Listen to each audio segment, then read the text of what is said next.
ಅಗ್ರಹಾರ ಜೈಲಿನಲ್ಲಿ ನಟ ದರ್ಶನ್ ಇದ್ದ ವೇಳೆ ಸಿಕ್ಕಂತಹ ರಾಜ್ಯಾದ್ಯಂತದ ತನಿಖೆ ಕೊನೆಗೂ ಕೂಡ ಮುಕ್ತಾಯ ಹಂತವನ್ನು ತಲುಪಿದೆ.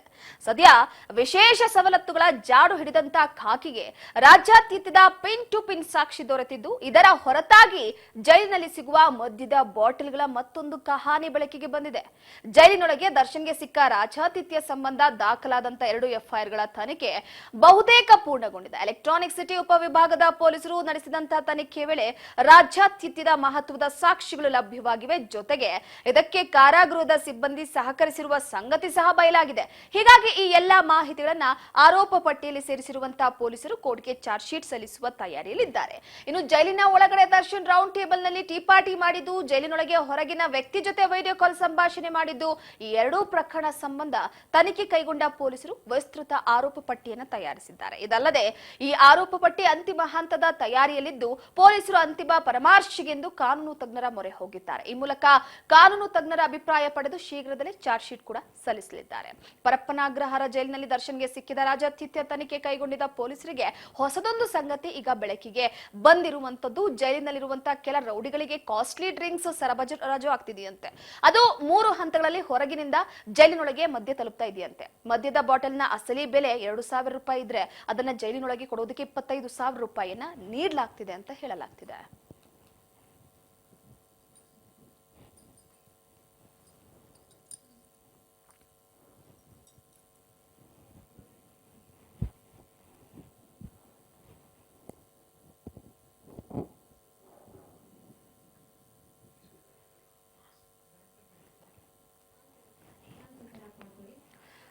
ಒಂದು ಕಡೆ ದರ್ಶನ್ ಅವರು ರೇಣುಕಾಸ್ವಾಮಿ ಕೊಲೆ ಕೇಸ್ ವಿಚಾರಕ್ಕೆ ಸಂಬಂಧಪಟ್ಟಂತೆ ಪರಪ್ಪನ ಅಗ್ರಹಾರದಲ್ಲಿ ಇದ್ದಾಗ ರೌಡಿ ಶೀಟರ್ ನಾಗ, ಅದರ ಜೊತೆಗೆ ಕುಳ್ಳ ಸೀನಾ, ಮ್ಯಾನೇಜರ್ ನಾಗರಾಜ್ ಹಾಗೆ ದರ್ಶನ್ ಅವರು ಕೈಯಲ್ಲಿ ಟೀ ಕಪ್ ಅನ್ನ ಹಿಡಿದುಕೊಂಡು ಕೈಯಲ್ಲಿ ಸಿಗರೇಟ್ ಹಿಡಿದು ಕೂತು ಬಹಳ ನಗೆಯನ್ನ ಬೀರ್ತಾ ಆ ಒಂದು ಫೋಟೋ ವೈರಲ್ ಆಗಿತ್ತು.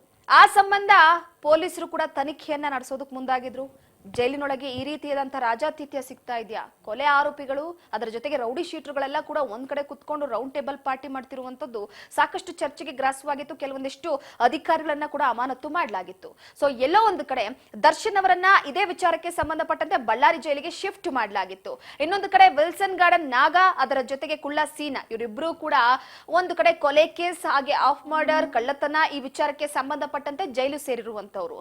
ಈಗ ರೇಣುಕಾಸ್ವಾಮಿ ಕೊಲೆ ವಿಚಾರ ಕೊಲೆಗಾರನಾಗಿ ಕೂಡ ದರ್ಶನ್ ಅವರು ಜೈಲು ಹೋಗಿರುವಂತದ್ದು. ಸೊ ಎಲ್ಲೋ ಒಂದು ಕಡೆ ಈ ವಿಚಾರ ಹೊರಗೆ ಬರ್ತಾ ಇದ್ದಂತೆ ಪರಪ್ಪನ ಅಗ್ರಹಾರದಲ್ಲಿದ್ದಂತ ಅಧಿಕಾರಿಗಳು ಅಲರ್ಟ್ ಆಗಿದ್ರು. ನೋಡಿ, ಪರಪ್ಪನ ಅಗ್ರಹಾರದ ಕರ್ಮಕಾಂಡ ಇವತ್ತು ಬಯಲಾಗ್ತಾ ಇಲ್ಲ. ಸೊ ಪರಪ್ಪನ ಅಗ್ರಹಾರದಲ್ಲಿ ಮಚ್ಗಳು, ಮೊಬೈಲ್ಗಳು, ಅದ್ರ ಜೊತೆಗೆ ಈ ತರ ಬಿಯರ್ ಬಾಟಲ್ಗಳು, ಸಿಗರೆಟ್ ಪ್ಯಾಕ್ಗಳು ಸಿಕ್ಕಿರುವಂತದ್ದು ಕಾಮನ್. ಜೊತೆಗೆ ಗಾಂಜಾನು ಕೂಡ ಸಿಕ್ಕಿದೆ. ಯಾಕೆ? ಪರಪ್ಪನ ಅಗ್ರಹಾರದಲ್ಲಿ. ಸೊ ಈ ವಿಚಾರವಾಗಿ ತನಿಖೆ ನಡೆಸೋದಕ್ಕೆ 3 ಭಾಗಗಳಾಗಿ ಒಂದು ತನಿಖಾ ತಂಡವನ್ನ ರಚಿಸ್ತಾರೆ. ಸೊ ಈಗ